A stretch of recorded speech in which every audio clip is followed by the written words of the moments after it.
бүгүнкү жыйындын катышуучулары Кыргыз элинин улуу инсаны, чейрек кылым элибизди, мамлекетибизди башкарган, аты алыска кеткен, бүткүл дүйнөгө кеткен Турдакун Субаличтин 100 жылдыгы эң жогорку мамлекеттик деңгээлде быйыл белгилеп жатканы, бул Турдакун Субаличтин өзүн эмес, Турдакун Субалич ушул күнгө чейин өзүнүн ак эмгеги менен мамлекетти, элди бириктирип, ошол мамлекеттин өсүшүн, элдин биримдигин сактап келген улуу инсандын арбагына, жана ошол улуу инсан тарбиялап кеткен элге, өсүп келаткан жаштарга, жаш муундарга, кыргыз тарыхына керек.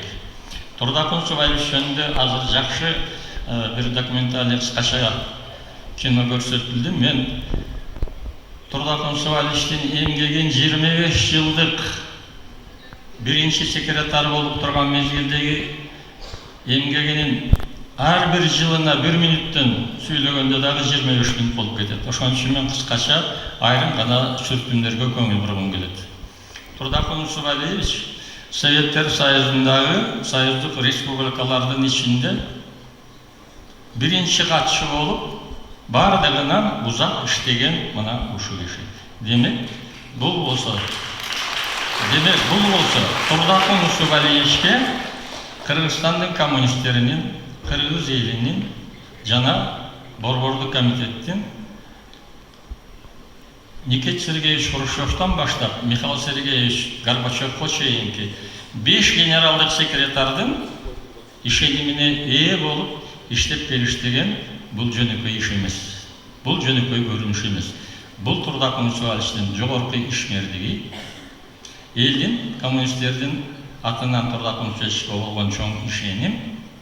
Анан чындыгын айтканда, Турдакун Субаличтин ушул Кыргыз элин, Кыргыз мамлекетин өркүндөтүүгө, өнүктүрүүгө жасаган улуу чоң салымы. Турдакун Субаличтин иштеген мезгили Советтер Союзу 1945 жылдан кийин бар болгону 16 жыл өткөн мезгилде бийликке келди. Бул мезгил Советтер Союзунун бардык тараптан дүркүрөп өсө баштаган мезгили болчу. 61 жылы Гагарин космоско учту. Мына ошо 61 жылдан 85 жылга чейин Турдакун Субалич өзүнүн кайраттуу колу менен мамлекетибизди, элибизди башкарып турду. Турдакун Субалич менен мен көп жылдар иштешип калдым. Ошондон бир-эки гана сүртүм айтып коеюн. Азыр бул жерде тарыхый музей жөнүндө сөз болуп калбадыбы? Мен Борбордук комитеттин идеология бөлүмүнүн башчысымын. Бир күнү Турдакун Субалич чакырып калды. Музейлер сиздеби деди. Мен айттым, музейлер менде десем айтты. Мен Черненко менен сүйлөштүм. Ушул Бишкекте Ленин музейин ачалып деген бир ой бар. Сиздерге айтып коеюн. Лениндин музейи ушундай бир установка бар эле. Ленин барбаган жерлерге ачылчу эмес.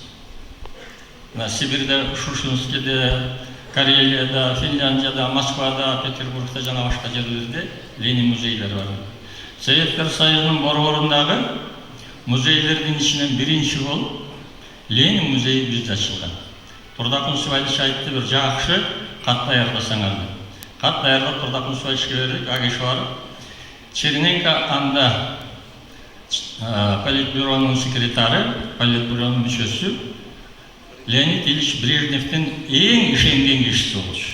Мына ошол Черненко аркылуу Турдакун Субалич Брежневке кол койдуруп келип, азыркы мынабу тарыхый музей болуп турган музейибиз Турдакун Субаличтин эмгеги менен бүттү. Мындай эмгектерди айта берсек толтур.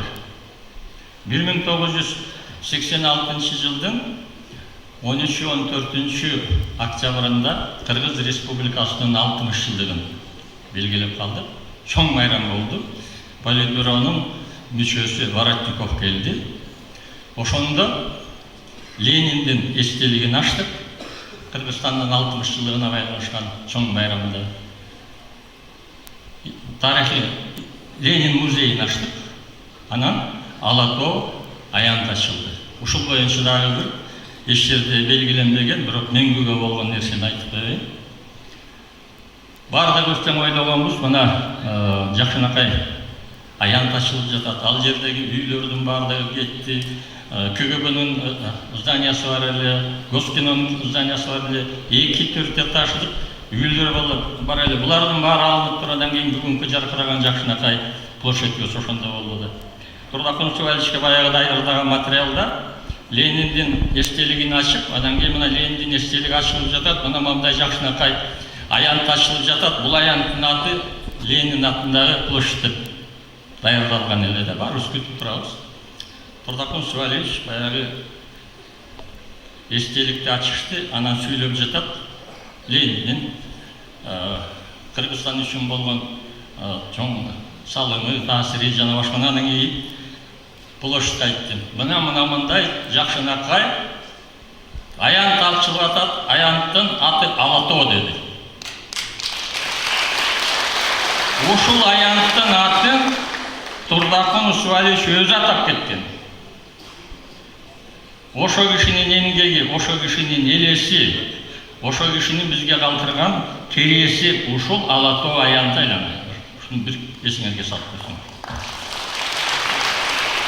Турдакун Суваличтин өмүрү чоң бир үлгү, чоң бир каармандык, чоң бир баатырдык. Бирок жетекчи дегенди биз дагы четин көрүп калдык. Кийинки убакта Кыргызстан бул жетекчилердин тагдырын жакшы билип келе жатабыз. Турдакун Сувалич 25 жыл республиканы башкарып туруп, өзү кеткенден кийин, биринчи секретарды бошотуп кеткенден кийин, азыр айтып атат, мирным путем передал деген мода бар го. А киши дагы мирным путем передал власть. Турдакун Суваличтин тагдыры ошол мезгилдеги партиянын, ошол мезгилдеги тартиптин форматында көп кыйынчылыктар келди. Партиядан чыгарылды. Жөнөкөй пенсионер болуп, библиотекага барып, кийин советник катары болуп иштеп калды. Мен кийин жогорку кеңештин төрагасы болуп калганда бир жолу Михаил Сергеевич Горбачев менен отуруп калдык экөөбүз эле. Анан Михаил Сергеевич билчү, мен парткомиссиянын председатели болгонбуз. Менден сурап калды. Турдакун Сувалич кандай, каякта деп. Анан мен түшүндүрүп айтып бердим. Анан ошондо Горбачев айтты, мен бул силердин республикаларыңарда боло элекмин, бирок Турдакун Сувалич мага бир нече кассет алып келип бердилер. Видео кассеттер. Силердин республикаңар абдан кооз, сонун, мен ошондон көрдүм. Кийин мен